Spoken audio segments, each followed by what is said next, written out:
Hey guys, tonight, we float together through the silver-lit canals of ancient Tenochtitlan, where the water glows with stray moonbeams, and every breath you take is heavy with the earthy perfume of mud water lilies and distant cooking fires.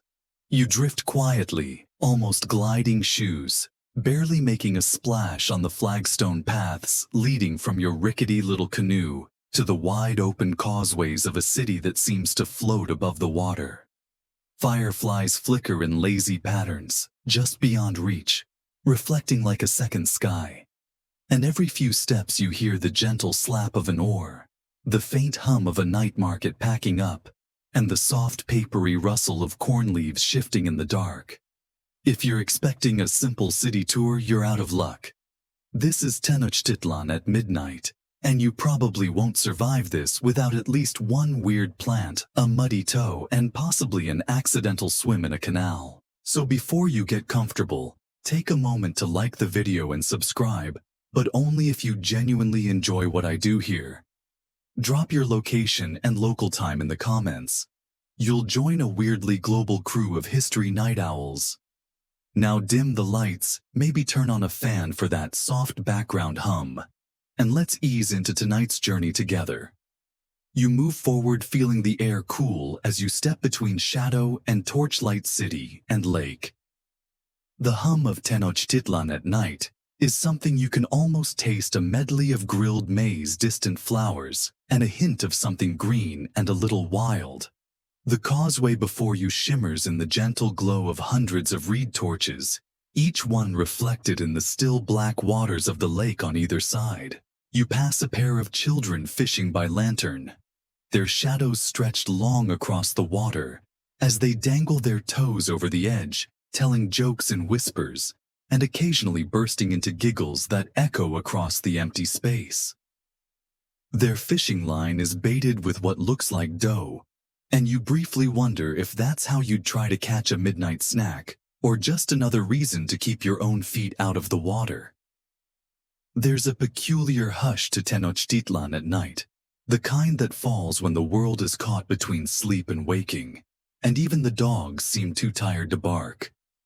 The main market square, the Tianguis, is quiet now, but the scent of the day's commerce lingers spicy and sharp, carried over the water by a breeze that smells faintly of lake reeds and the soft, sharp tang of lime. You notice the way the canals twist and branch, hugging each garden island with impossible precision. The city itself seems to hover balanced on 1,000 floating foundations, more dream than stone. Historians still debate whether Tenochtitlan was truly built as a floating city, or whether that's just poetic exaggeration. But as you step further into the night, you can't help but feel like you're standing on the surface of a dream.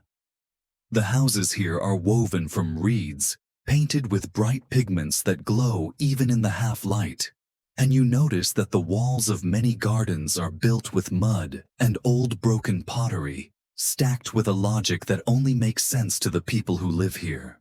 You wander into a narrow alley, squeezing past baskets of dried chilies and sleeping dogs, until the lake opens up again on your left, stretching to the horizon in a series of glistening black mirrors.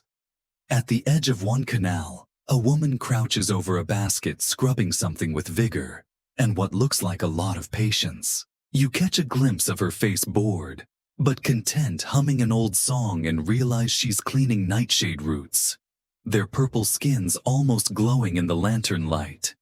She gives you a sleepy nod, and you keep moving.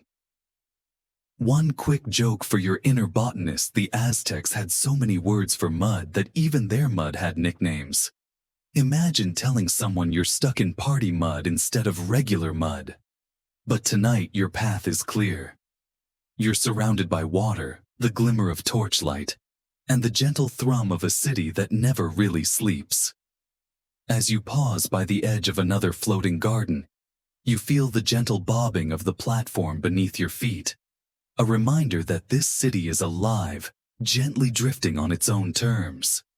You press your hand to the earth, feeling the damp coolness, and for a moment you wonder how anything so delicate could support the weight of an empire. Historians still argue whether Tenochtitlan was truly as vast and orderly as the old Spanish sketches suggest, or if the chaos of drifting gardens, winding paths, and unpredictable water was always part of its charm. Either way, you're here now, a quiet traveler in a city that holds secrets under every lily pad. And as you gaze out across the moonlit water, you realize you've only just begun to scratch the surface. You stand on the edge of a causeway staring out over Lake Texcoco, a lake that by most sensible standards should not even exist.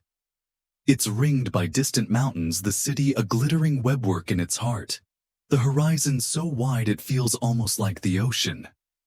Yet this is freshwater surrounded by volcanic highlands, and the fact that you're not already ankle-deep in a salt flat is something every Aztec architect would call a minor miracle, or at least a win against geography.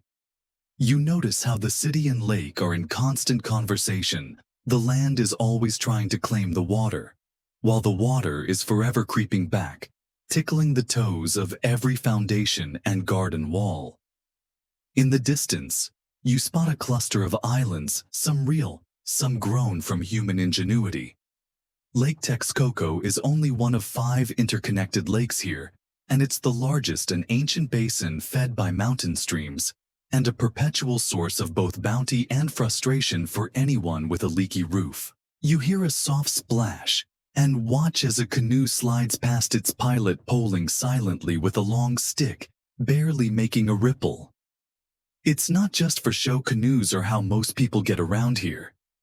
In fact, you start to suspect that the only reason everyone's feet aren't webbed is because the Aztecs needed at least one spare hand to hold tamales. Sometimes the water is so shallow, you can see the bottom, a shifting quilt of silt reeds, and the occasional glint of obsidian from some ancient offering tossed overboard.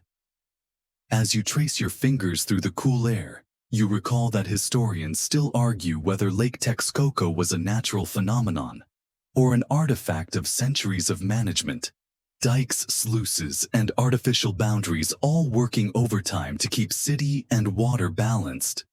Some say the lake was briny, some insist it was sweet and pure.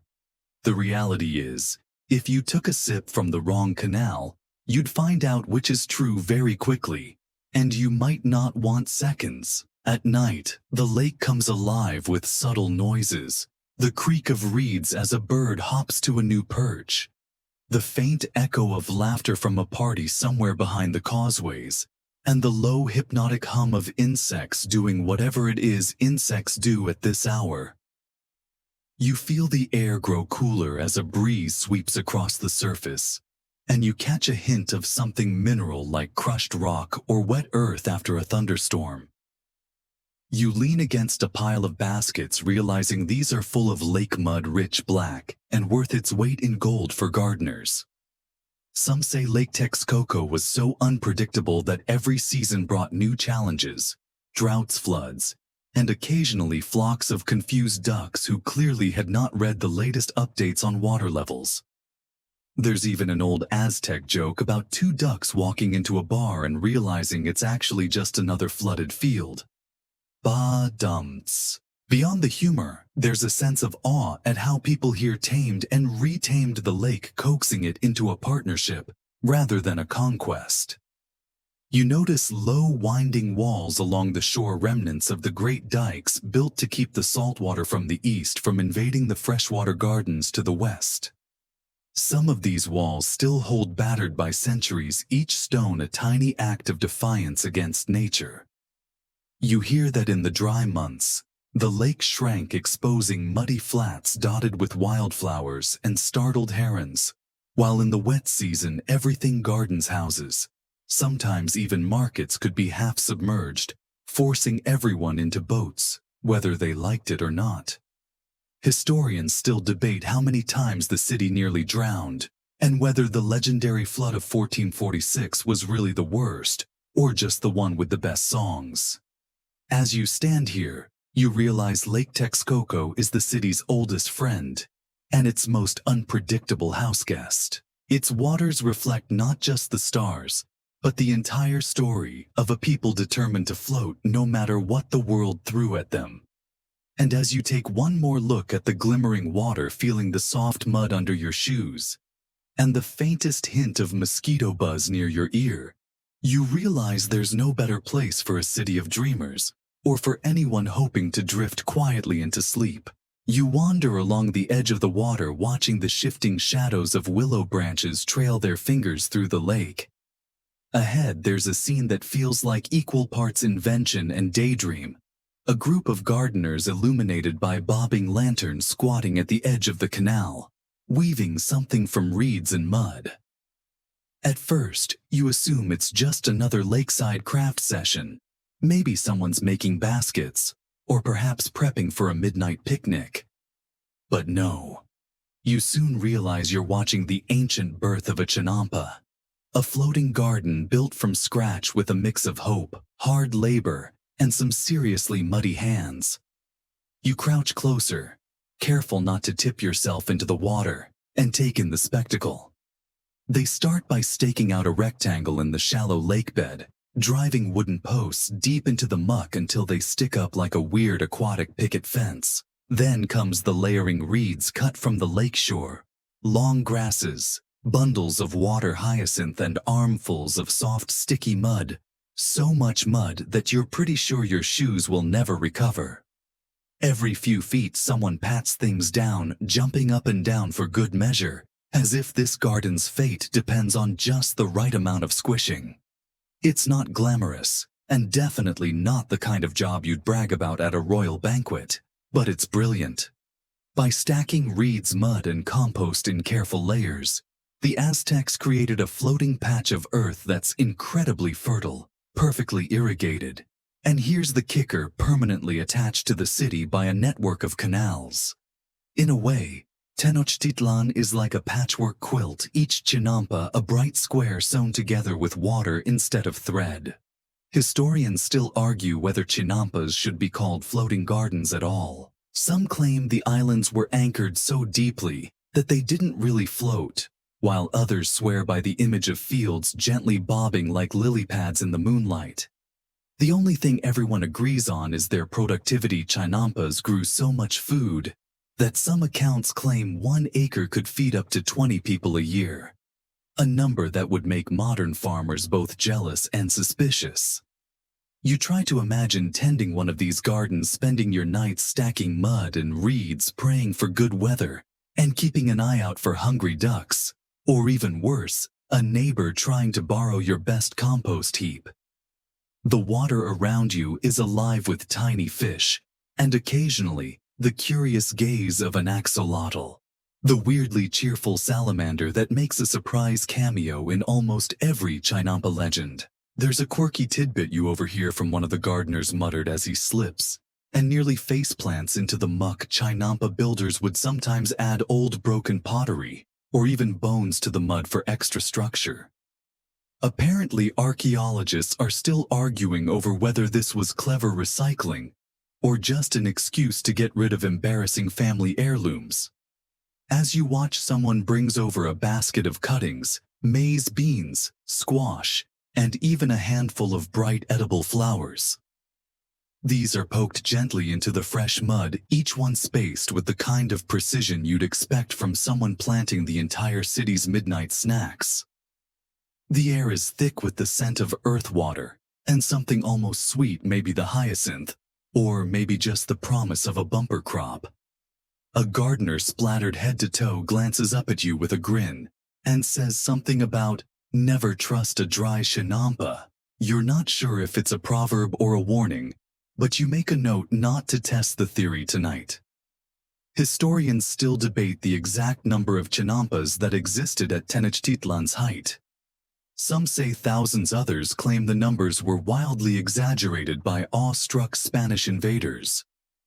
Either way, as you stand surrounded by these patchwork islands, you can't help but be swept along by the quiet ingenuity of a people who learned not just to live with water, but to turn it into a floating garden, one muddy handful at a time.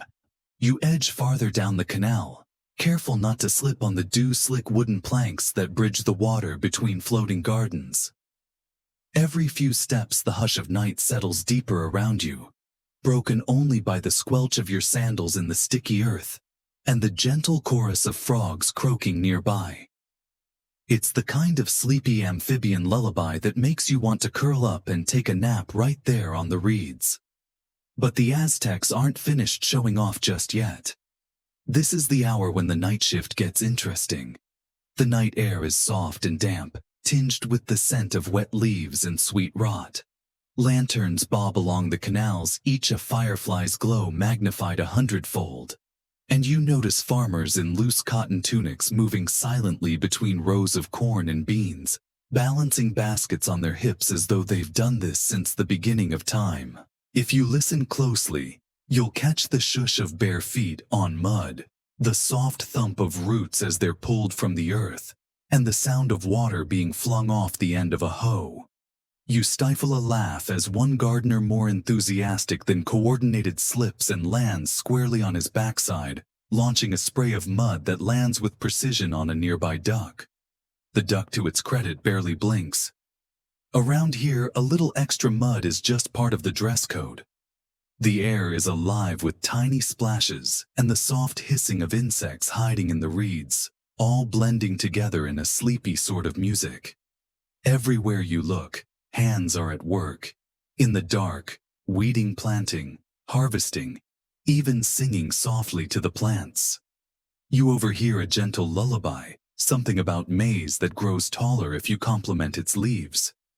It's easy to imagine these fields as a secret nighttime club open only to those who don't mind getting dirty and have an appreciation for subtle plant humor.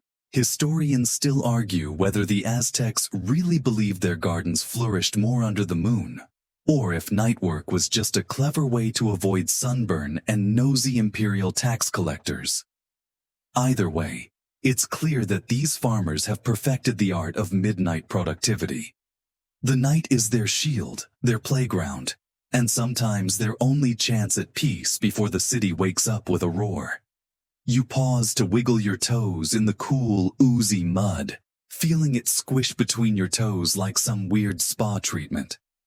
There's a kind of joy in the mess, the knowledge that tomorrow this patch of earth will be even richer for tonight's trampling. And if you're wondering, yes, there's an old Aztec joke about releasing the inner duck whenever you get stuck in the mud. Apparently, the trick is to quack loudly and pretend you meant to do it. A farmer offers you a lantern, and you see your reflection in the water, a little disheveled, a little sleepy, and maybe just a touch envious of the ducks. You notice tiny creatures swirling just beneath the surface: tadpoles, water beetles, and those indefatigable axolotls, the mascots of Chinampa nightlife. One axolotl even pops its head up as if to say, "Welcome to the night crew, rookie." You wander past a row of squash plants, their broad leaves glistening with dew, and think about all the hands that have passed this way before you. Every inch of these gardens holds the memory of laughter, hard work, and more than a few face plants into the mud. The night is for harvesting dreams, and maybe a few frogs for breakfast if you're lucky. Historians are still debating whether midnight farming made the food taste better. But as the moonlight dances across the shimmering water, and you take in the gentle symphony of the Chinampas, you start to believe that some things really are improved by a little starlight and a lot of mud. You meander between the Chinampas, where each floating garden is stitched together with rows of corn beans winding up stalks and low round squash leaves sprawling wherever they please. The three sisters of the garden, corn beans and squash, are everywhere, thriving as a trio, and you marvel at how they've become more than just food. They're the backbone of midnight feast harvest rituals, and on more than one occasion, highly competitive vegetable measuring contests. A gardener hands you a freshly picked ear of corn, its kernels fat and golden under the lantern's flicker. You can feel the warmth where it grew, still holding the memory of the sun, even as night air cools your fingers. Next, he plucks a handful of beans, green as the willow leaves brushing the canal, and shows you how the vines twist up the sturdy corn stalks for support, their roots locked in a secret handshake beneath the mud. Squash, meanwhile, sprawls at everyone's feet. Its leaves as big as dinner plates, shielding the earth and conserving moisture, nature's built-in mulch, and possibly the original lazy gardener's trick. Historians still argue whether the Aztecs invented the trio or merely perfected it. But even skeptics admit these three plants together create a kind of magic. Their roots share nutrients, their leaves block weeds, and best of all, when you fall asleep in a patch of squash, you're basically guaranteed a soft landing. Some say a lost bean crop could cause a family to skip a festival. Others claim squash blossoms were secretly used to mark which Chinampas belonged to which grandmothers. Either way, everyone agrees nothing feeds a city quite like this ancient harmonious combo. You watch as a young farmer ties a corn husk doll, the fingers working deftly even in near dark. She explains with a sly grin that these little dolls aren't just for children. They're lucky charms for the fields, each one whispered to under the stars before being tucked between rows for protection. There's even a rumor that the most successful farmers sleep with a corn doll under their pillow, just in case the maize spirits drop by for a chat. She winks, and you suspect she's pulling your leg, but you make a mental note to keep one handy anyway. Who knows? Maybe you'll dream of bumper crops too. A little further down you pass a basket of oddly shaped beans, some speckled, others striped. One elderly gardener insists these are the sleepy beans best eaten before bed for especially vivid dreams, though she warns that too many will have you snoring loud enough to startle the ducks. She gives you a handful for luck, and you tuck them in your pocket, half expecting them to work their magic as the night wears on. A low, sleepy tune drifts across the water, a song about squash blossoms, or maybe about someone falling in a patch of squash blossoms. The lyrics are lost on the night breeze, but you catch the laughter and a soft chorus of voices joining in, celebrating another successful harvest in a city that feels like it's held together by songs, stories, and a lot of bean vines. Somewhere nearby, someone calls out a joke. Why did the squash invite the corn to the midnight dance? The answer floats over the reeds. Because the beans didn't want to go alone. You groan but can't help smiling. Around here, vegetable humor is as fertile as the Chinampa mud. Historians are still puzzled by just how productive these gardens were, with ancient sources claiming the Chinampas could yield up to 7 crops a year. Modern researchers can't agree if this was Aztec propaganda, or just the world's most determined gardening club. But as you watch the moon glint off the sturdy green trio at your feet, you start to believe in a little garden magic. Your toes brush against the rough squash, leaves a reminder that here, even your footsteps become part of the harvest. You look up at the sky where the Milky Way is mirrored perfectly in the water, and feel yourself drifting deeper into the quiet green world of the floating gardens. You follow the curve of a chinampa, drawn by the faint glow of lanterns, and the rhythmic clatter of something wooden tapping stone.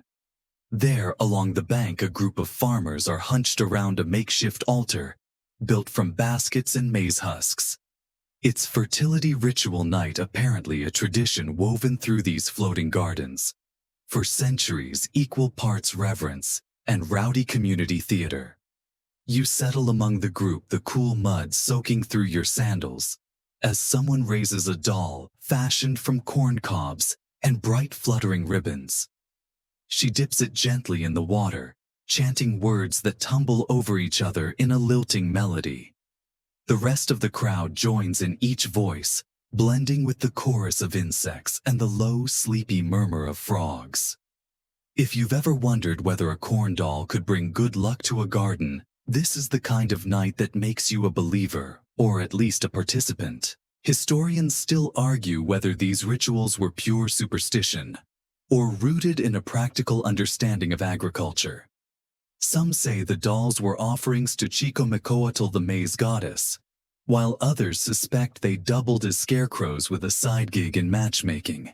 You, for your part, quietly hope the corn doll works better for crops than it does for romance. Word is unlucky couples who attended the wrong ritual together would never harvest beans the same way again. There's probably a joke in there somewhere, but the locals are too polite to say it out loud. Tonight, the ritual involves more than just dolls. Maize cakes are passed around, each one marked with a thumbprint or a pattern pressed by a carved gourd.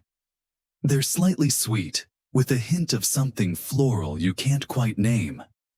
An elder explains between bites that each family's cake is a little different, and you should always eat the first bite facing the moon.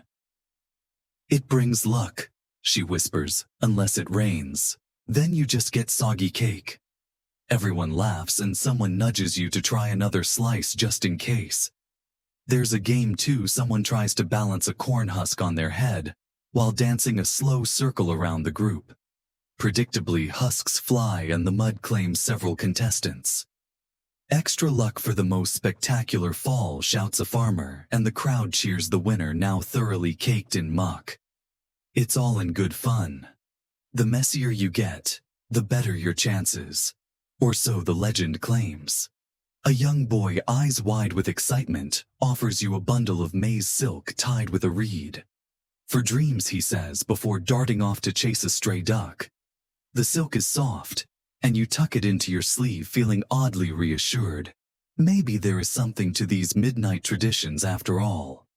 Historians still debate the extent to which such rituals influenced actual yields. Were they genuinely magical, or simply a way to bring the community together, forging bonds over cake laughter and the shared hope for a good harvest? Either way, tonight the air is thick with something you can't quite name, a gentle anticipation, as if the gardens themselves are waiting for the blessing to soak in. And as the last song drifts up into the night, someone offers you a warning, whispered with a crooked smile. "Never bring your ex to the fertility ritual unless you want your tomatoes to taste like heartbreak." You laugh, but you make a note to remember that one. The soft glow of lanterns, the sweet aftertaste of maize cakes, and the echo of ancient words all settle around you, pulling you gently further into the night and the endless living story of the floating gardens. You drift away from the circle of song and cake, the laughter fading behind you as the lantern light grows dim. On the next garden, you hear the slap of webbed feet, and the faintest, most improbable giggle turns out. You've stumbled onto the night crew's most eccentric team members, axolotls and ducks. The water here is glassy, disturbed only by the lazy paddling of a flotilla of ducks, each one so plump and content, they look like they could nap on a moving log. They quack and mumble at each other, occasionally diving under to snap at an unsuspecting bug or a stray bean pod floating by. But the true star of the canal is the axolotl, a salamander with a permanent grin and feathery pink gills drifting just beneath the surface. You kneel down and peer into the water, and there it is, eyes blinking slowly, as if asking, "Do you have snacks?" One farmer nearby holds up a small woven basket full of mud and wiggles it at you. "For the axolotls," he says. You watch as he scatters tiny bits of worm and plant roots into the water, and the axolotls snap them up in slow motion, each movement exaggerated as though choreographed for a bedtime story. Local legend claims that if an axolotl looks you in the eye, you'll have good luck with your garden, and possibly grow spectacularly unruly hair. You can't confirm the latter, but you do feel a little luckier just being here. Ducks, meanwhile, act as unofficial security guards for the Chinampas. They waddle between rows of beans, eating pests, fertilizing the mud, and occasionally starting minor drama with their neighbors. One particularly bossy duck, let's call her Lady Pluma, chases off a smaller drake who got too close to her favorite squash blossom.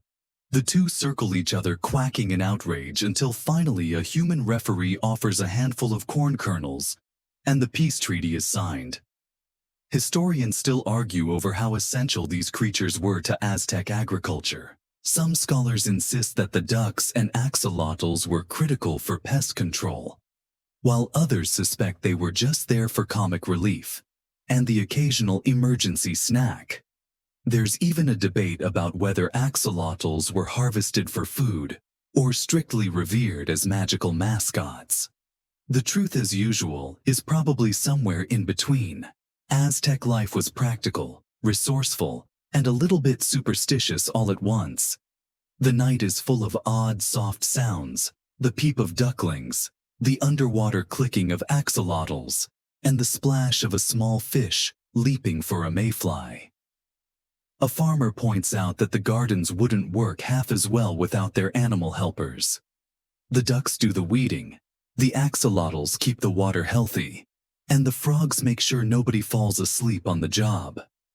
You nod in agreement, though you notice one frog in particular seems more interested in sleep than work. As you watch, a duck floats by carrying a string of water weeds like a feathered parade marshal. Another axolotl, impossibly serene, glides through a patch of moonlight, leaving only ripples behind. If you didn't know better, you'd think you were in some kind of enchanted garden, one where sleepy animals and gentle gardeners collaborate to coax life from the mud, night after night. Somewhere on the far bank, a group of children try to sneak up on a resting axolotl, hoping for a closer look. The axolotl slips under the water, vanishing with a flick of its tail, leaving behind only a bubble trail and a round of disappointed giggles. The children shrug and chase after the ducks instead, and you realize that this nightly dance has probably played out for centuries. Kids, critters, and canals all weaving the fabric of the Chinampa world. Historians are still debating whether the axolotl's mythical status was more legend or necessity. All you know for certain is that this unlikely team, webbed, feathered, and frilled, keeps the gardens lively, the mud healthy, and the nighttime anything but boring. You wander toward a quieter stretch of Chinampa, where the air grows thick with the scent of damp earth and something unfamiliar, herbal, sharp, a little intoxicating. Here, away from the raucous ducks and mischievous children, a small group of gardeners crouch close to the ground, moving with slow, reverent care. Their hands glow pale under the lantern light as they work, fingers delicately parting the leaves to reveal an assortment of herbs and small plants, some with silvery fuzz or purple stems that catch the moon's gleam. Tonight, it's the special harvest crops that only thrive or are safest to gather by night. There are bunches of epizode, handfuls of purslane, and most intriguing of all, the mysterious herbs whose names locals half whisper and outsiders rarely recognize. The Aztecs believed the moon had its own secret chemistry, infusing these plants with extra potency. Whether you buy that or not, the cool air and drifting mist certainly add to the sense of ritual and secrecy. One gardener winks and presses a leaf into your palm, telling you it's good for dreams. Another plucks a tiny night-blooming flower and offers it as insurance against bad luck. Though with a warning, too many, and you'll start seeing water spirits in the canal. You grin, half tempted to test the theory, but decide to pace yourself. No need to wake up convinced your canoe is haunted by ghostly frogs. Historians still argue whether these midnight harvests were motivated by practicality or superstition. Some suggest that the cooler air preserves the oils and flavors of certain herbs, making night the ideal time to pluck them. Others claim it's just an excuse to gossip and swap stories without the watchful gaze of day. Either way, these moments are a highlight of Chinampa life, blending agriculture, folklore, and just a dash of mischief. You lean in as a gardener tells a favorite old story. There's a variety of nightshade whose berries glow faintly under the right phase of the moon. Some say the glow is real, a trick of bioluminescence. Others insist it's just the reflection of starlight or an overactive imagination.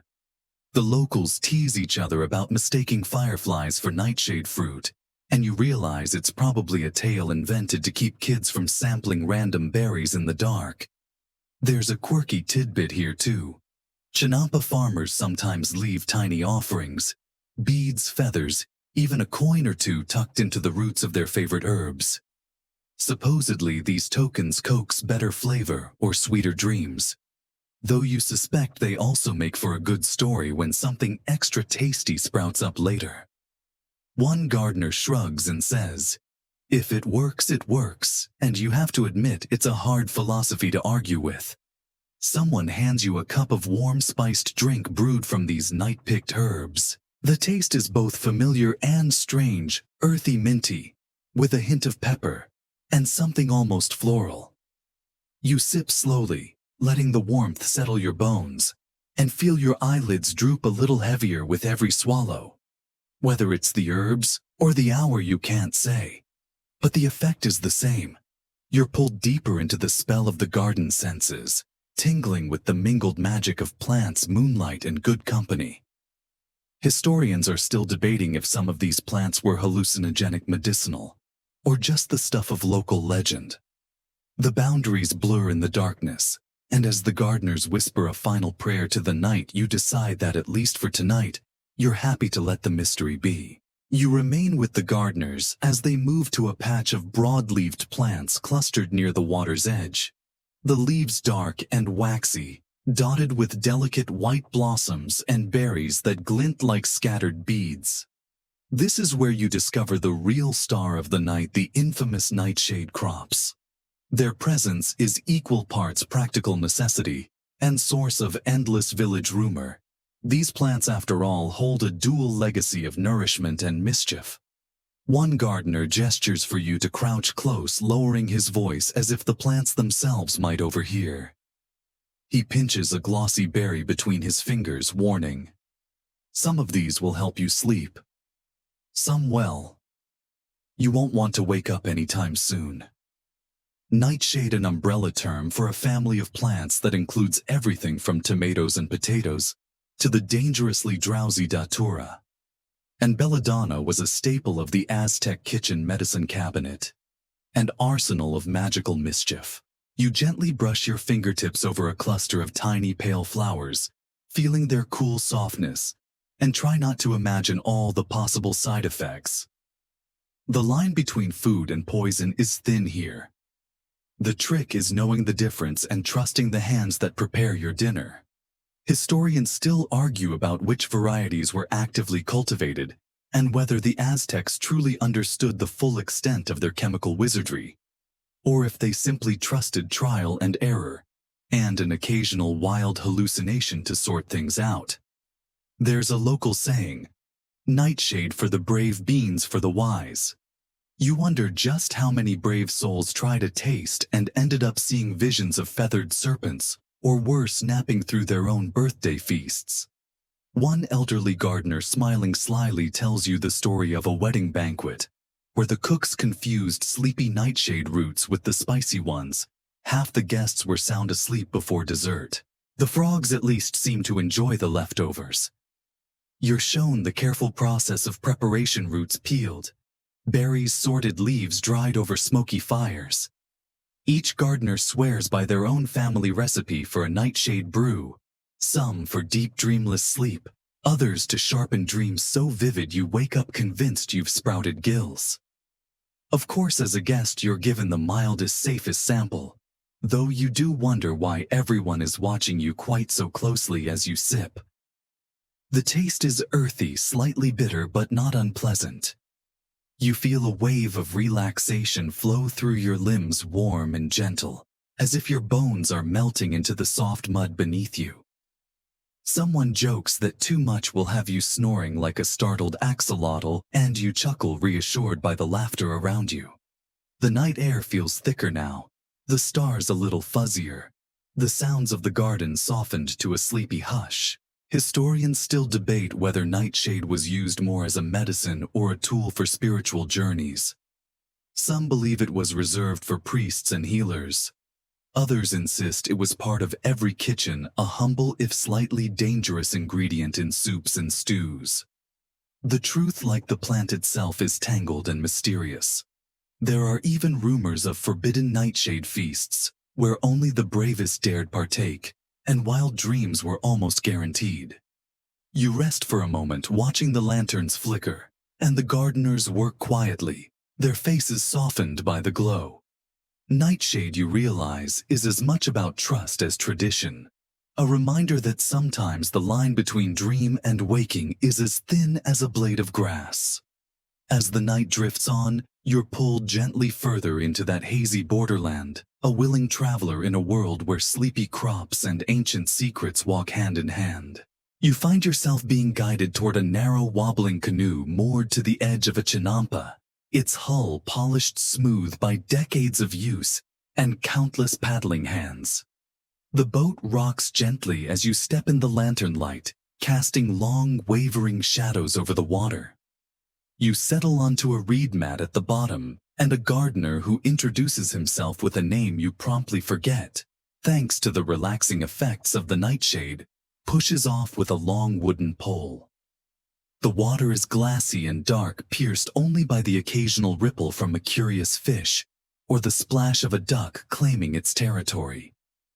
The canoe glides with surprising silence, the pole dipping in and out, stirring lazy whirlpools behind you. Your guide moves with practiced ease, balancing the boat as if it were simply another extension of the floating garden itself.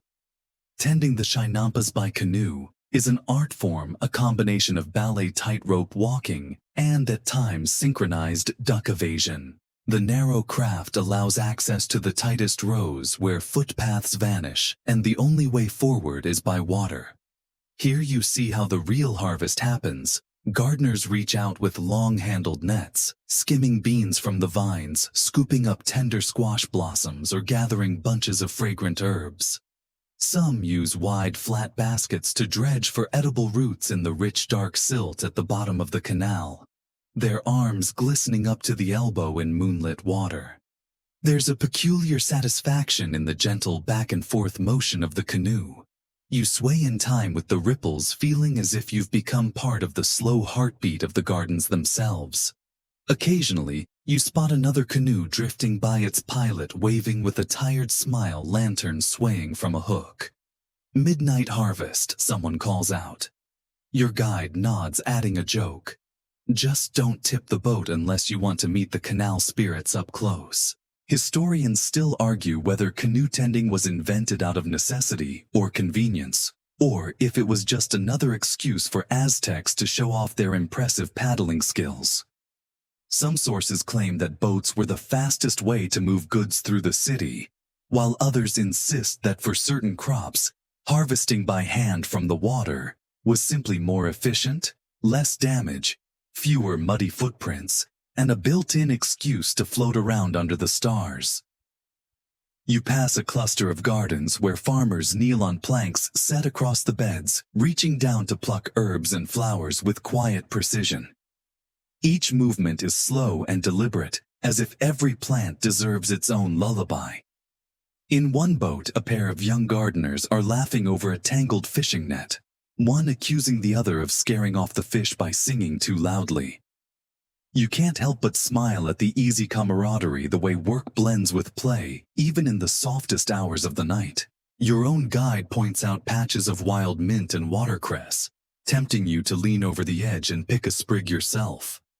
The aroma is crisp and invigorating, cutting through the gentle haze left by the nightshade tea. You try not to lean too far. You remember the warning about canal spirits, and besides, a midnight swim wasn't on your itinerary. There's a moment of perfect stillness as the canoe glides into an open stretch, the water reflecting both the moon above and the patchwork of gardens all around. You hear the distant call of an owl, the whisper of breeze in the reeds, and the faint, reassuring clatter of oars against a nearby dock. Here, with the city's noise long faded and the gardens surrounding you like an emerald embrace, you realize why generations have tended these fields in darkness. There is peace here, a softness that seeps into your bones and stays long after you leave the boat behind. Historians are still debating whether this serenity was accidental or by design. But tonight, swaying gently in your canoe, you find you don't care. You're exactly where you need to be, adrift at rest, and a little bit enchanted by the quiet, persistent magic of Chinampa life. The boat slides into a narrower channel, the reeds closing in around you like a soft green tunnel. The water here is darker, with pads of lilies and tangled roots lurking just beneath the surface. Your guide, now mostly a silhouette against the lantern glow, taps your shoulder, nodding toward a patch of shadow where the canal widens into a tiny lagoon. You squint, and for a moment your imagination runs wild. Is that a log drifting in the moonlight or something with teeth? You've stumbled onto one of Chinampa life's more thrilling rumors, the legendary crocodiles of Lake Texcoco. Local children whisper about them during dusk, daring each other to poke a toe in the water or sleep on the garden's edge.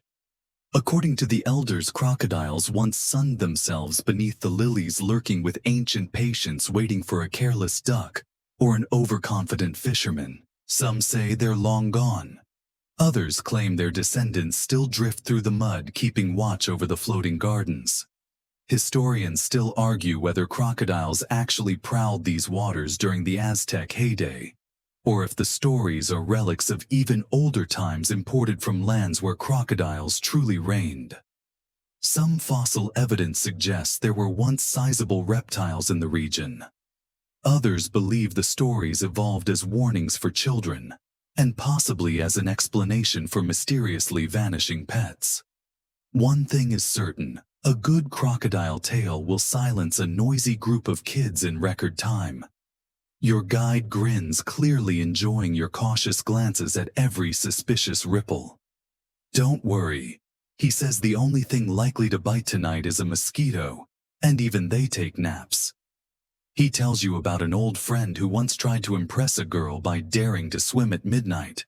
The story, of course, ends with a muddy tumble and a face full of lily pads, the only crocodile a startled frog. Still, you can't quite shake the sensation that something ancient stirs just out of sight. A half-submerged log bumps against the canoe, making your heart skip. Your guide laughs softly, offering another Chinampa joke. Why did the crocodile never go hungry? Because someone always dropped a tamale. You imagine the crocodile holding court beneath the lilies, gathering stray snacks and chuckling at the humans above. You paddle quietly through the channel, the hush of night settling over the gardens. The water feels cooler here, thick with secrets, as if every root and shadow holds 100 stories. Occasionally you spot a pair of eyes reflecting the lantern light, just a duck this time, or perhaps a particularly curious axolotl. The frogs, undisturbed, continue their chorus, their croaks echoing off the banks like sleepy percussion. Historians still debate whether tales of crocodiles were simply a clever way to keep children, and maybe a few sleepy adults, from wandering too close to the edge after dark. As you drift on, you find yourself oddly grateful for such stories, true or not. They add a layer of magic and caution to every midnight journey. Finally, the channel opens back up, and your guide steers the canoe to a gentle stop beside another Chinampa. The air is thick with the scent of lilies and the sound of distant laughter. You step carefully onto solid ground, glancing one last time at the ripples behind you. Whether the crocodiles of legend are real or not, you feel a new respect for the mysteries beneath the surface, both the ones that bite and the ones that only nibble at your imagination. You step ashore from the canoe, following the subtle glow of lanterns and the hum of early voices that signal the floating market is already waking. Dawn is still a rumor at the edge of the sky, but along the Chinampas the commerce never truly sleeps. The market forms on broad rafts lashed together and moored to the garden's boats, bumping gently alongside their hulls, stuffed with baskets and bouquets. Vendors set out wares under flickering torches, pyramids of squash blossoms, bundles of beans, garlands of edible flowers, and more varieties of maize than you ever thought possible. A row of tamale sellers squat behind steaming pots, each promising their recipe is the secret to a perfect day. The aroma drifts across the water, warm and spicy, mingling with the sweet sharpness of freshly cut herbs and the briny tang of lake air. If you listen, you can just make out the rhythm of trade, the tap of a gourd on a wooden plank, the quiet haggling, the splash of a basket being lowered into a canoe. You wander past a stall where a boy offers bouquets of water lilies, petals trembling in the cool breeze. He thrusts one toward you, insisting good luck for your dreams. You accept, then sidestep a barrel containing a distinctly grumpy frog, whose warty glare suggests he's not happy about being the morning's main attraction. You move on, careful not to bump a basket of nightshade berries labeled with a warning you can't quite translate, but which probably reads, "Do not snack unless invited." Historians still argue about the exact scale and organization of these floating markets. Some sources describe a city humming with hundreds of boats at sunrise. Others claim the market was more of a rolling, ongoing affair, popping up wherever demand and daylight met. What's certain is that nearly everything traded here came straight from the Chinampas, hyper-local, fresh, and sometimes still dripping with lake water. You watch as farmers barter bunches of herbs for woven mats, trade fish for cornmeal, and in one case, swap a string of dried chilies for what appears to be a suspiciously lumpy frog. There are rumors among the vendors that the best deals happen when both parties are half awake. Apparently, sleepiness breeds generosity, or maybe just confusion. Either way, the exchanges are quick, friendly, and full of good-natured jabs about who grew the fattest beans this season. A vendor beckons you closer to sample a tamale stuffed with squash blossoms and herbs, the filling buttery and delicate. "Eat while it's hot," she insists, "or the canal spirits will sneak a bite." You oblige, savoring the flavors as the first faint glimmer of sunrise touches the water. Historians still debate whether the floating market was the heart of Aztec commerce, or just one piece in a vast, intricate system of trade that stretched far beyond the lakes. Some believe these dawn markets were also social hubs, where news, jokes, and family gossip traded hands along with produce. You get the sense that here commerce is simply another way to connect, to celebrate another night's harvest, and greet the day with a laugh. Just as you're about to move on, you nearly trip over a basket of edible flowers. The vendor grins, offering you a petal to taste delicate, spicy, with a whisper of something citrusy. "Love potion," he says with a wink, then adds, "or just breakfast, depends who you ask." You laugh, brushing pollen from your hands, and stroll deeper into the bustling, drifting marketplace. In the floating dawn, with commerce and jokes weaving through the mist, you feel like you're part of an ancient tradition, one that turns the simple acts of buying and selling into another layer of the city's sleepy living magic. You slip away from the crowded market rafts, chewing the last bite of your tamale, and find yourself in a quieter corner, where farmers rest their tools after a long night's work. Laid out on woven mats, these implements tell their own story. Obsidian blades glinting in the first gray of dawn, bone-handled trowels stained with earth, and flat paddles smoothed by 1,000 harvests. You can't resist picking one up, a spade chipped from volcanic glass and fastened to a polished stick. It feels both ancient and perfectly suited to its task, sharp enough to cut roots, but light enough to wield for hours without tiring your arm. There's a friendly competition brewing here. A few farmers sizing up each other's gear, boasting quietly about who has the world's most ergonomic paddle or the laziest hoe in Tenochtitlan. One gardener, grinning behind a mask of mud, challenges you to guess which tool is oldest. You choose a battered, flat-headed rake, and he laughs, explaining it's only a year old, but looks ancient because it's the official rake of every lost axolotl rescue operation. Historians still argue over exactly how sophisticated Aztec gardening technology became.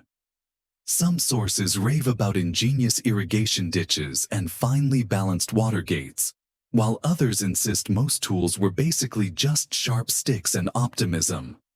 A few quirky discoveries keep the debate alive, like the ceremonial trowel found with a handle shaped like a jaguar, and the supposed left-handed hoe that has archaeologists baffled to this day.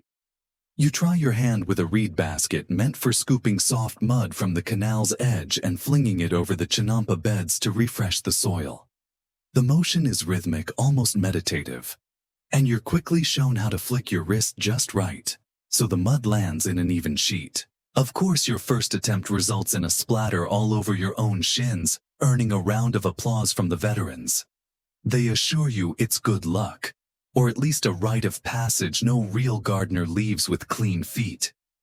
A young farmer demonstrates how obsidian knives sharper than steel and as reflective as the dawn sky are used to cut delicate bean vines or harvest squash blossoms without damaging the plant. It's all in the angle, she says, slicing through a stem so quickly you barely see the motion. You marvel at the care and precision involved. Every tool here seems designed for maximum respect for the plant, for the soil, for the night's careful labor. The quirky tidbit of the morning comes from a small boy who insists his family owns a singing paddle, a wooden pole that hums when you tap it against the canoe, supposedly ensuring safe passage. He demonstrates, and though it sounds suspiciously like regular wood, everyone agrees it's best not to take chances with canal spirits. Historians still debate whether Aztec tools were primitive or deceptively advanced, pointing out that even a simple digging stick in the right hands can become a masterpiece of efficiency. As you admire the range of gadgets, some gleaming, some patched and repatched, all well-loved, you realize these tools are more than just objects. They're the memory of 1,000 harvests shaped by hands that know every trick and shortcut. With a final laugh, the farmers invite you to join their next round of mud basket relay. You politely decline, aware that you'd probably wind up wearing more soil than you'd move, and instead follow the sun as it peaks above the Chinampas, casting a warm golden glow over this sleepy kingdom of plants, tools, and gentle rivalry. The morning haze thickens as clouds gather, the world shifting from golden to a pale watery gray. A cool breeze snakes across the Chinampas, ruffling the leaves and warning you of what's coming next: rain. The farmers spring into action, hurriedly gathering tools and tying down bundles of herbs before the first fat droplets begin to fall. You duck beneath the overhang of a reed hut, grateful for shelter, as a sudden downpour drums on the rush roof, turning every path into a network of tiny rushing streams. It's not just rain that makes nights and mornings on the floating gardens exciting. Rainy weather, especially at night, transforms these peaceful islands into a landscape full of surprises and the occasional small disaster. You watch as water pools at the low spots threatening to unmoor a corner of Chinampa, and several gardeners race to push stakes deeper into the mud, reinforcing the woven reed walls. One farmer stands knee-deep in a rising puddle, muttering about the cursed duck who summoned the storm with his quack. No one disagrees. Around here, superstition is as useful as any umbrella. Historians still argue about how the Aztecs handled the frequent floods and sudden storms of Lake Texcoco. Did they have a system for predicting the weather? Or was it all reactive sandbags and prayers night after night? Some point to the legendary priest meteorologists who supposedly read the clouds like an open book, while others say the city's endless network of canals, dikes, and drainage gates was mostly the result of centuries of trial and error, learning from every soggy mishap. A particularly vivid story circulates among the gardeners years ago. A patch of Chinampas floated away during a monsoon, only to be recovered by a trio of determined ducks who apparently heard it at home. The veracity of this tale is highly suspect, but it's retold with such enthusiasm that you can't help but picture three heroic waterfowl towing an island behind them. Somewhere nearby, a small child attempts to reenact this with a stick, a leaf, and a surprisingly patient duck. The downpour gives the night a new soundtrack. The steady patter of rain on leaves, the soft hiss of water finding its way through reeds, and the distant rumble of thunder echoing across the lake. A group of farmers huddle under a tarpaulin, swapping stories about previous rainy night misadventures. One tells of a time he slipped and landed face first in a squash patch, only to have his misfortune immortalized in song, a cheerful if embarrassing ballad, still sung at family gatherings. He insists it's a good omen to fall in the mud before harvest, but you sense he might just be trying to save face. You look out as the water levels rise, the Chinampas bobbing just a bit more than before. Lightning flickers in the far distance, briefly illuminating the ghostly outlines of the city and its gardens. It's easy to see how these storms might have inspired supernatural stories of water spirits, angry at a missed offering, or mischievous canal sprites, delighted by the chaos. A farmer leans over and whispers, "Always thank the lake even after the worst storm. Otherwise you'll never find your best squash again." You nod, vowing to be especially polite to any large bodies of water you meet. Historians still debate whether these garden disasters strengthened community bonds or just provided endless fodder for jokes. Either way, as you watch the night's storm slowly ebb, you realize that on the Chinampas, resilience is as much a part of the harvest as rainwater and mud. The gardeners emerge from shelter wringing out their sleeves, ready to patch, replant, and laugh off whatever nature throws next. The last raindrops fall glimmering on the leaves, and you step back onto the sodden earth shoes, squelching heart, lightened by the unbreakable spirit of the floating garden folk, and the certainty that rain or shine there will always be another story to tell by sunrise. The storm passes as quietly as it arrived, leaving a gleaming sheen over every surface. You step out from beneath your reed shelter, blinking at the transformation puddles sparkle in the new sunlight. Every plant looks freshly washed, and the air buzzes with the kind of clean, earthy energy that makes you want to nap or burst into song, or both. It's the perfect time for a walk, and apparently, you're not the only one who thinks so. Down a glistening path, a hush falls as the Emperor himself makes an appearance, a vision both grand and oddly understated. No trumpets or grand speeches here.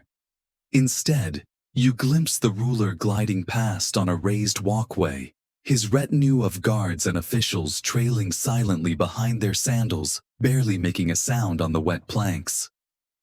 The only person louder than the rain is a lone priest muttering under his breath, perhaps praying for dry weather, or maybe just counting the frogs. The Emperor's presence is an event unto itself, both a show of power and an old-fashioned midnight inspection. Everyone straightens up as he approaches, trying to look busier than they really are. A gardener quickly hides a cup of herbal tea while another makes an elaborate show of weeding and nearly pulls up a bean plant by mistake. The children stare wide-eyed as the royal party floats past, one brave soul even waves, earning a wink from a warrior whose face paint is still streaked with rain. Historians still argue whether these midnight strolls were regular practice or just ceremonial flair. Some believe the Emperor genuinely enjoyed wandering among his people and their crops, soaking up the scent of wet earth and the faint perfume of squash blossoms. Others think it was all politics, a subtle reminder to the city that even its greatest gardens were still part of the empire. Either way, it must have been equal parts inspiring and nerve-wracking for the night gardeners caught dozing on the job. You can't help but notice the subtle choreography as the Emperor's party glides along the canal. A retainer hands him a perfect, freshly picked flower. He nods and the priest whispers a few words, maybe a blessing, maybe a snarky joke about the resilience of squash after a flood. Everyone around you holds their breath as the ruler stops at the edge of a chinampa, stoops and inspects a patch of beans. For a heartbeat, the city waits. Then, with a small smile, he straightens, and the world exhales. There's a quirky tradition whispered among the gardeners. If the Emperor compliments your crops, you're expected to share a portion with your least favorite neighbor, lest the gods think you're getting too proud. The custom ensures that rivalry never gets too serious. After all, today's enemy could be tomorrow's rainstorm partner. One old woman nudges you and grins. "I hope he never notices my radishes. I'd have to give half to my brother-in-law." As the royal procession drifts away, conversation resumes in a softer, more conspiratorial tone. You hear tales of past imperial visits. One time, a high-ranking official fell in the mud. The mud, it seems, is a great equalizer. And another, when the Emperor accepted a bouquet from a toddler and wore it in his hair for the rest of the walk. You realize the Emperor's strolls are more than just ritual. They're part of the garden's mythology, a living story that brings the floating city together, rain or shine. Historians still debate how much power the emperor really wielded out here among the Chinampas. But as the sun breaks through the last clouds, you suspect it doesn't matter. In these gardens where earth floats on water and everyone shares the same muddy fate, even an emperor is just another visitor pausing for a moment to admire the miracle of a world that rises again and again from the rain. You trail behind the emperor's procession, watching the gardens settle back into their nightly rhythms. With the imperial excitement fading, life on the Chinampas resumes its usual balance of cooperation, rivalry, and inevitably harmless mischief.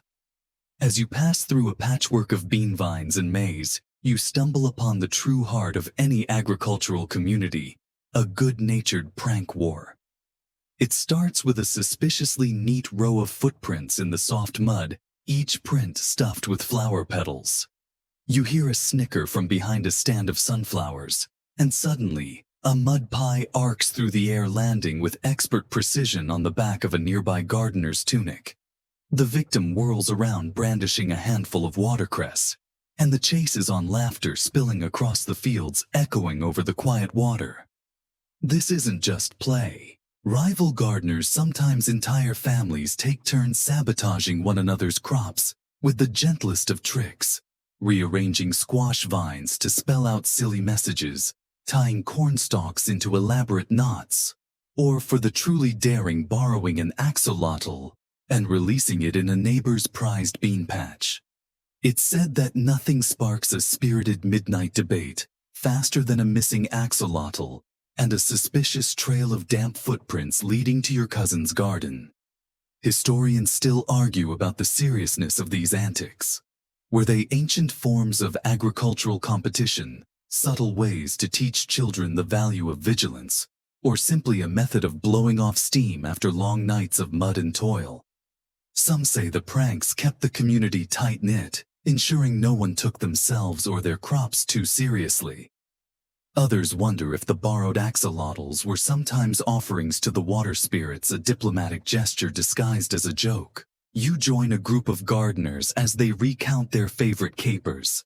There's the tale of the legendary moon squash heist, when a team of pranksters floated an entire patch of squash across the canal and replanted it upside down in their rival's Chinampa. Or the Great Corn Doll Uprising, when dozens of mischievous children planted corn husk dolls in every field, each one dressed as a miniature emperor or duck. A young gardener, mud smeared from head to toe, explains that these tricks are never meant to harm the gardens, only to spark a few laughs and perhaps inspire some creative repairs. If your beans survive a prank, they'll survive anything, she insists, winking as she adds another flower to a neighbor's shoe.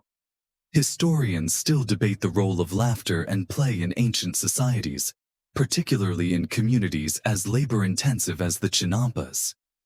Some believe these rituals of mischief helped maintain morale, forging bonds stronger than any dike or dam. Others see them as vital practice for solving real-life problems. If you can untangle a garden full of switched-up vines, you can handle whatever the next storm brings.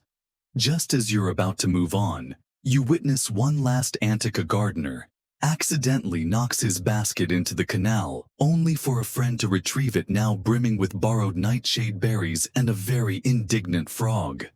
The two dissolve into laughter, promising to even the score next week. You step back, letting the pranksters carry on their midnight games. The floating gardens, you realize, are as much about laughter as labor. And as the moon glimmers overhead, you feel the warm, sleepy glow that only comes from being part of a community where even the mud has a sense of humor. You continue along the damp paths, still chuckling at the pranks, when a new scent drifts through the air, something rich, earthy, and slightly spicy. It draws you toward a reed shelter, where a group of gardeners are gathered around a long, low table piled high with roasted maize, bundles of beans, and steaming bowls of stew. You've stumbled upon a midnight feast, and tonight's star ingredient is once again the enigmatic nightshade. A gardener waves you over, offering a bowl with a conspiratorial grin. Careful, she whispers. One root makes you sleepy. Two might have you dreaming until next week. You glance around and notice others exchanging glances, clearly aware of the Nightshade's potent reputation. Some bowls are passed around with disclaimers, just a pinch, while others are slurped eagerly by those eager for dreams, or perhaps just hungry enough to risk a nap mid-meal. Historians still argue whether Nightshade feasts were common in Aztec society or rare, almost ceremonial events. Some accounts describe elaborate gatherings where special brews were served under moonlight, intended to bring vivid dreams or even visions. Others dismiss such tales as exaggerations, insisting that any nightshade used in communal meals was mild, more seasoning than sleeping potion. But here, in the gentle glow of lanterns with steam rising into the cool night air, the boundary between history and rumor feels wonderfully blurry. A farmer beside you digs into his bowl, telling you about the infamous festival of the sleepy beans, when someone mixed up a batch of nightshade-laced stew with the ordinary fare. Half the guests drifted off mid-song while the rest stayed awake to finish the tamales and tease their sleeping friends. The frogs apparently had a field day, hopping over snoozing revelers like they owned the place. A child scurries past with a plate of squash blossoms, offering you one before vanishing into the night. You nibble cautiously. The flavor is delicate, a little floral, and thankfully devoid of any immediate side effects. Around you, the gardeners joke about who will be the first to nod off, who will have the strangest dream, and who might start snoring so loudly that the ducks complain. Historians still debate the medicinal versus mystical value of nightshade in Aztec cooking. Was it used deliberately to induce trances, or just another part of a complex herbal tradition like mint or epazote? A wise old woman leans over and confides that nightshade roots also made a wonderful salve for sore muscles. If you were brave enough to trust your neighbor's recipe. The quirky tidbit of the night comes in the form of a whispered challenge. Legend says, if you eat exactly 7 bites of nightshade stew, the moon will send you a dream so vivid, you'll think you've grown wings and learned to fly over the Chinampas. Naturally, no one quite remembers if that legend ends with a soft landing or a spectacular faceplant into the canal. You watch the crowd settle into quiet conversation, the laughter fading into drowsy murmurs as bowls are scraped clean. A few gardeners lay back on woven mats, eyes fluttering shut, while others nurse mugs of herb tea, waiting to see if the nightshade's magic is real. The frogs continue their serenade, the lanterns sway in the breeze, and you feel yourself drifting warm and full into the comfortable hush of a community that knows how to laugh at the fine line between feast and fiasco. You slip away from the feast, still savoring the warm afterglow of laughter and the gentle lull of full bellies and half-sleepy conversations. The path leads you along a stretch of Chinampas, lined with low woven fences, where fireflies flicker like tiny lanterns. You pause as a new sound rises above the chorus of frogs, a soft melodic hum, human voices weaving through the croaks and chirps in a sleepy, harmonious lullaby. You find a small gathering of farmers sitting cross-legged on reed mats, each holding a simple drum gourd rattle, or nothing at all, just the low murmur of song. Their melody drifts through the humid night, blending seamlessly with the frogs' chorus, until you can't tell where one ends and the other begins. It's a lullaby for the land, a ritual older than memory, and you feel your shoulders loosen, your heartbeat slow to match the gentle rhythm. One old man, eyes half closed, leans over and whispers a joke. Historians still argue whether the frogs were copying us or we were copying them. Either way, they're better singers. Around him, a young woman nods in agreement, tapping a beat on a hollow gourd that echoes the frogs' low croaks with uncanny precision. You learn that these night songs serve many purposes: to soothe restless children, to calm weary bodies, and sometimes to coax the crops into growing strong. Superstition, perhaps. But there's also a practical magic in singing away the aches and worries of the night. in reminding yourself that here among the floating gardens, you're part of something much bigger than your own patch of beans or squash. Historians still debate whether these songs had coded messages. Some hint at warnings of flooding, others carry sly jokes about rival gardeners or wandering ducks. A few lyrics seem to taunt the frogs, directly boasting of human cleverness. The frogs, of course, answer back with louder croaks, refusing to be outdone. As the song fades into gentle humming, someone pulls out a clay flute and begins a soft, wavering tune. The melody is simple, repeating with slight variations, the kind that nestles into your bones and makes you feel like you've heard it 1,000 times before. Around you, the frogs continue their chorus, shifting pitch, as if competing with the flute for the right to lull the Chinampas to sleep. The quirky tidbit of the night comes from a farmer who insists that frogs and humans once held a singing contest to decide who owned the lake. Supposedly, the frogs won because humans fell asleep halfway through their final verse. Whether true or not, the story brings a chuckle from everyone and a loud approving croak from a nearby chorus of amphibians. Historians still debate whether frogs were seen as symbols of luck, fertility, or just another part of the endless background noise of lake life. But here, in the soft glow of lanterns, their music feels almost sacred, a natural lullaby to accompany the quiet end of another long night. You lean back on the mat, letting the blend of human song and frog chorus wash over you, and feel your eyelids grow heavy. For a moment, you wonder if you're about to slip into one of those vivid Nightshade dreams, or if this perfect harmony of voices, reeds, and mud-slicked laughter is the dream you've been drifting toward all along. You stir gently from your half-doze, the last notes of the flute fading into the soft rustle of leaves. The sky above has brightened just a touch, hinting at dawn, but the Chinampas remain wrapped in their dreamy twilight. You follow a narrow footpath bordered with maize, ducking beneath broad leaves, until you stumble upon something unexpected.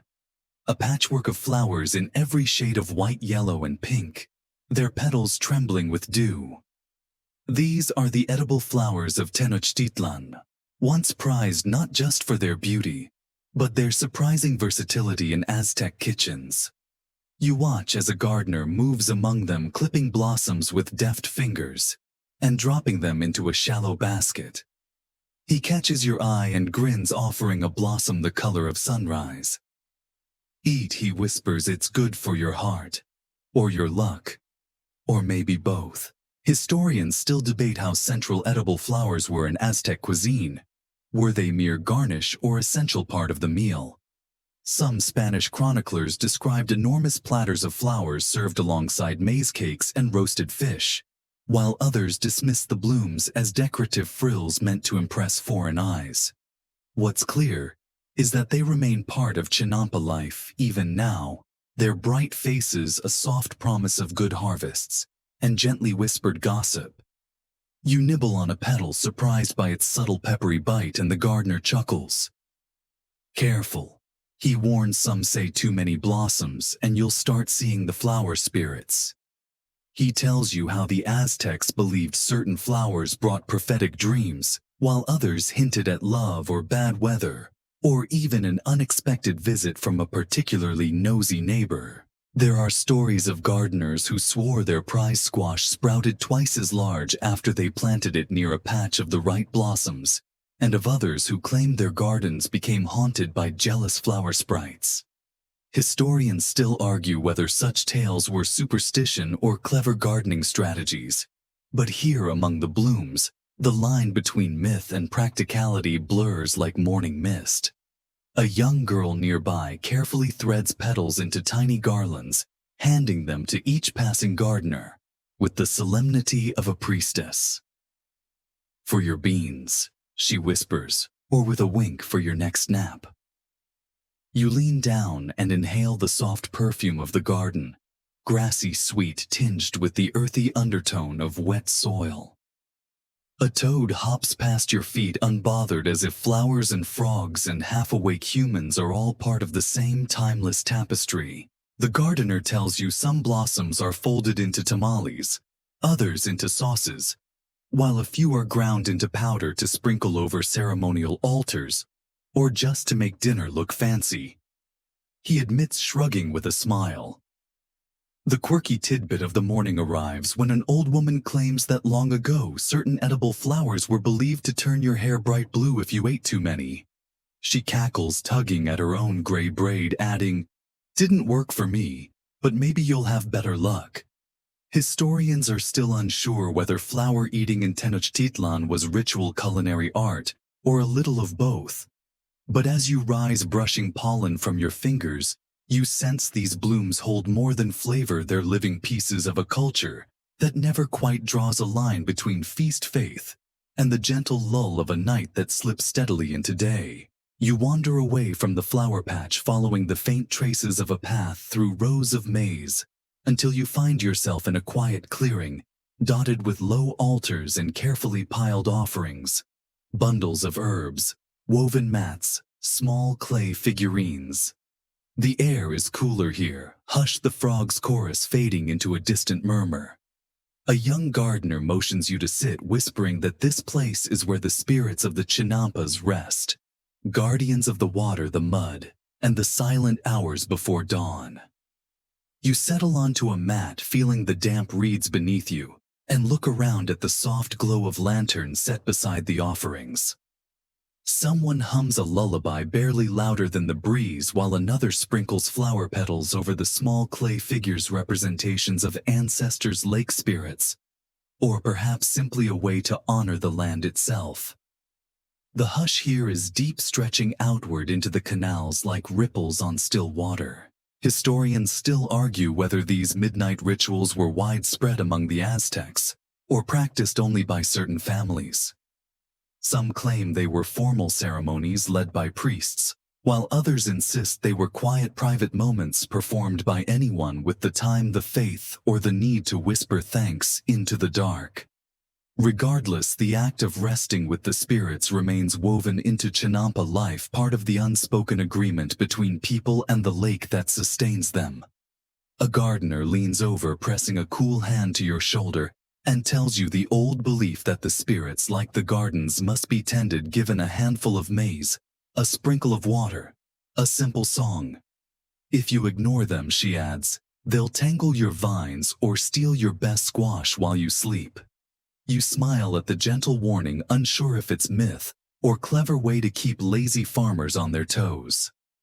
Nearby, someone offers a cup of warm herb tea spiced with something sweet and faintly floral. You sip carefully, letting the heat seep into your bones as the soft singing continues.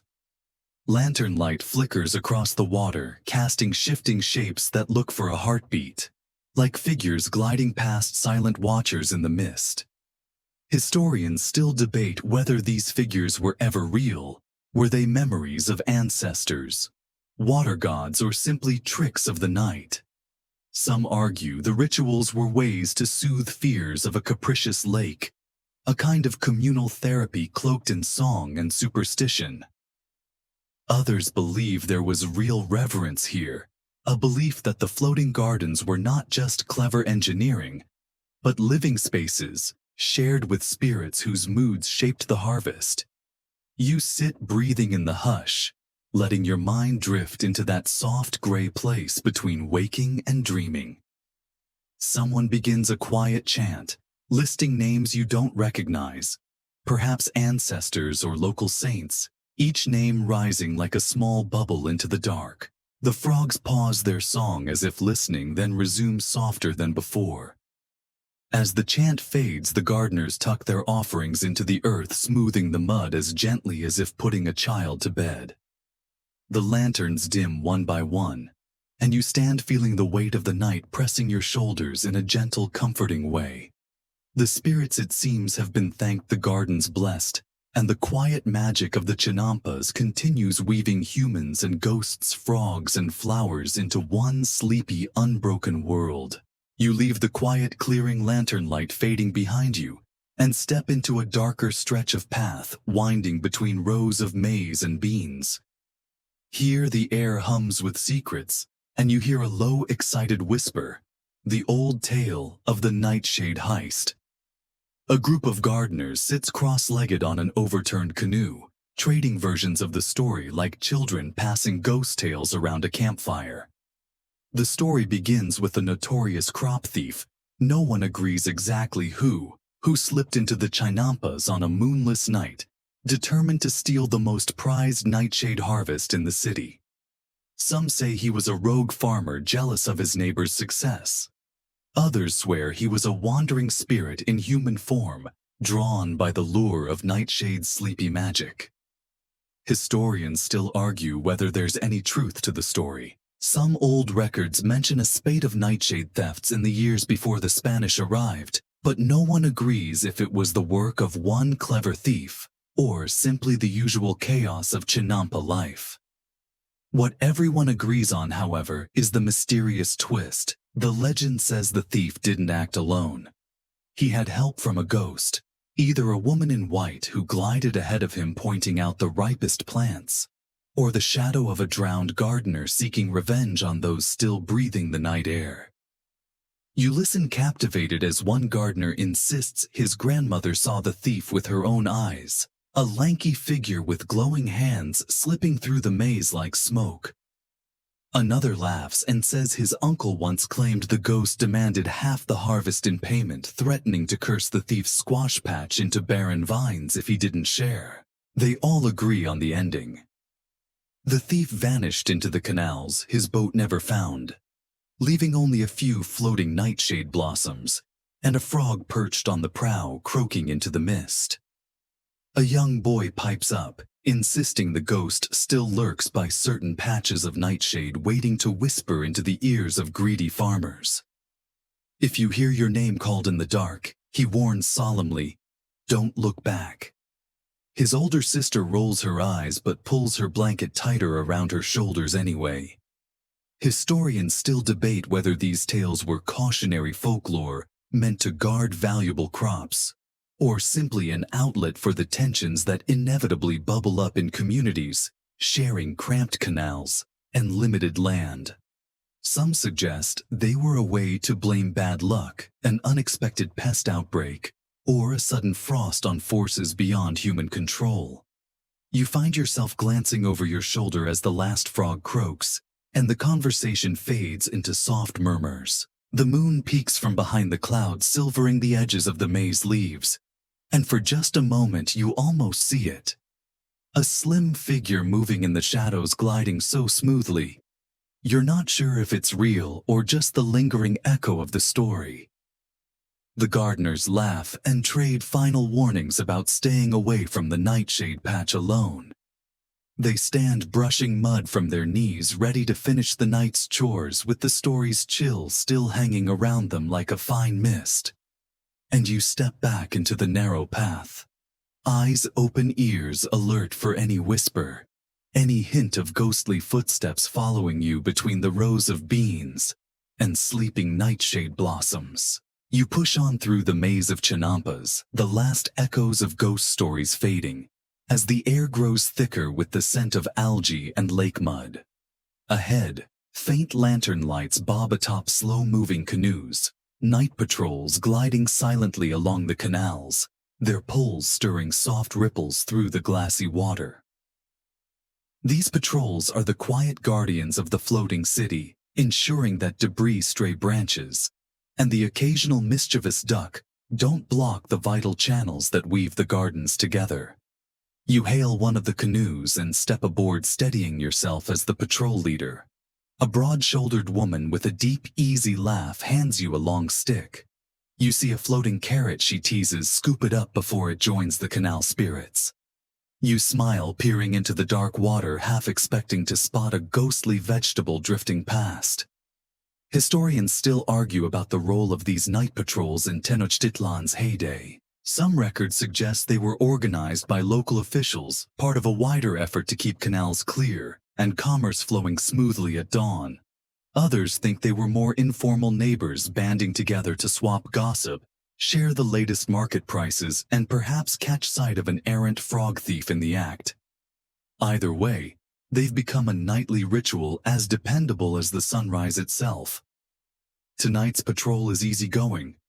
The rain has left behind only a few stray branches which you help fish out with the pole, your arms brushing the cool water as you heave them onto the boat. Along the way, the patrol leader tells you about the strangest things they've pulled from the canals over the years. A basket of half-finished corn dolls, a canoe mysteriously packed with squash blossoms, likely an unfinished prank, and once a single sandal with a frog perched inside as if claiming it for his own. A younger patrol member shares the story of the floating carrots, an old tale claiming that if you see 3 carrots drifting together under a full moon, it means you'll have an especially bountiful bean harvest. You laugh, but she insists it's true, and adds that once a cousin saw 5 floating carrots and ended up marrying a gardener with the best squash patch in the city. Coincidence, she asks, raising an eyebrow. Maybe. But the carrots never lie. Historians still debate how much superstition was wrapped up in these nightly routines. Some dismiss it as harmless folklore. Others point out that weaving tales of luck and ghosts into chores was an ingenious way to keep young workers alert through long, sleepy shifts. The night drifts by in a soothing rhythm. Pole dip, ripple, soft splash of debris landing on the boat floor. Overhead, the moon slips behind a cloud, leaving the world a study in soft gray shadows. Occasionally, you hear the flap of duck wings or the sudden croak of a startled frog. But mostly, there's just the quiet hush of water against reeds, and the low, contented murmurs of the patrol as they trade stories. At the end of the route, you help tie the boat to a reed dock, stepping onto solid ground with legs that feel gently wobbly from the slow, swaying ride. The patrol leader claps you on the back, promising to let you know if the carrots show up again. You grin, stepping into the dark path between Chinampas' heart, buoyed by the easy camaraderie of a night spent keeping watch on a city that never truly sleeps. You step away from the patrol, the world softening as the night slides into that quiet hour just before dawn. Mist rolls in from the lake, drifting across the Chinampas in gentle, ghostly waves. The path beneath your feet feels almost unreal, a patchwork of reed mats and damp earth that seems to hover above the dark water. Every shape is softened by the fog, every sound muffled by the dense silvery veil. Ahead, the faint glow of lanterns appears and disappears like fireflies moving among the drifting mist. Gardeners stir shaking dew from woven blankets, their outlines flickering in and out of sight. One hums a sleepy tune as he sorts bundles of beans, while another carefully lays out tools along the edge of a chinampa, pausing often to glance at the swirling fog as though expecting it to answer back. Historians still argue whether the morning mists were feared, revered, or simply endured by the Aztec gardeners. Some old tales suggest that spirits used the fog as a veil, wandering unseen among the living to check on crops, whisper advice, or occasionally carry away a careless fool who strayed too close to the water. Others say the mist was just another quirk of lake life, beautiful, sometimes treacherous, but never quite mystical enough to distract from the day's work ahead. You pause at the edge of a canal, watching as the reeds sway gently, their tips fading into the thick gray. Shapes drift by, a lone duck gliding silently, a canoe pushed along by a barely visible figure, and something else. A floating bundle of squash blossoms, or maybe just a trick of the fog. The world feels dreamlike, suspended between night and day, between water and sky, between the steady heartbeat of the Chinampas and the deeper, timeless pulse of the lake itself. A gardener nearby leans close and tells you a quirky tidbit according to an old superstition. If you see 2 figures drifting through the mist, and you can't tell if they're human or spirit, you must greet them politely just in case. Otherwise, they might follow you home and sneak your best squash under the moon. You grin, calling out a soft good morning to the shadows, earning a sleepy laugh from the gardener. Historians still debate the origins of these ghost stories, whether they were warnings for children, cautionary tales to keep workers focused, or simply the product of too many late nights and too little sleep. But as you watch the drifting fog, you understand how easy it would be to imagine something otherworldly moving just beyond the edge of your sight. Slowly, the mist begins to thin. The first hints of sunrise glimmer on the water, casting the Chinampas in soft gold that mixes with the lingering silver of the fog. You feel the gentle shift in the air, the subtle brightening of the world as frogs quiet their chorus and birds begin to call, testing out the new day with tentative musical notes. You move on, careful not to slip on the damp paths, the soft glow of the awakening gardens surrounding you. Somewhere behind, a gardener calls out to someone in the fog voice, warm and teasing. Ahead, the world stretches open, ready for another day of careful hands, patient harvests, and the quiet, ongoing miracle of earth floating atop water beneath the sleepy, watchful sky. You follow the soft threads of dawn into the heart of the Chinampas, where the mist lifts at last, revealing the gardens bathed in golden light. The world feels new, scrubbed clean by rain and softened by the night's hush. Here, amid rows of maize and herbs, you meet the last of the old floating gardeners, the quiet keepers of a tradition nearly as ancient as the lake itself. They move with deliberate grace, stooping to pull a weed, adjusting a reed wall, murmuring to the squash blossoms as though coaxing them awake. One old man pauses to rest, leaning on his spade, and nods toward you with a toothy grin. Another night survived, he says, voice rough as woven rushes. Now we see what the day brings. Historians still argue whether these families are the true descendants of the original Aztec Chinampa builders. Some say they carry knowledge passed down unbroken from before the conquest. Others insist the floating gardens have changed so much that today's gardeners have rebuilt everything from half-forgotten scraps of memory and stubborn love. Whatever the truth, these elders stand as living bridges between past and present, mud-caked hands, holding a lineage of whispered songs and quiet miracles. You help them push mud from the canal onto the garden beds, your arms aching as you try to match their steady rhythm. They work without complaint, pausing only to share a joke about whose back is most likely to crack first. Their laughter drifts over the water, mixing with the soft splash of ducks and the first songs of waking birds. One gardener, her hair pulled back in a long gray braid, points out the encroaching outlines of modern buildings on the horizon. The city grows, she murmurs, but we stay here.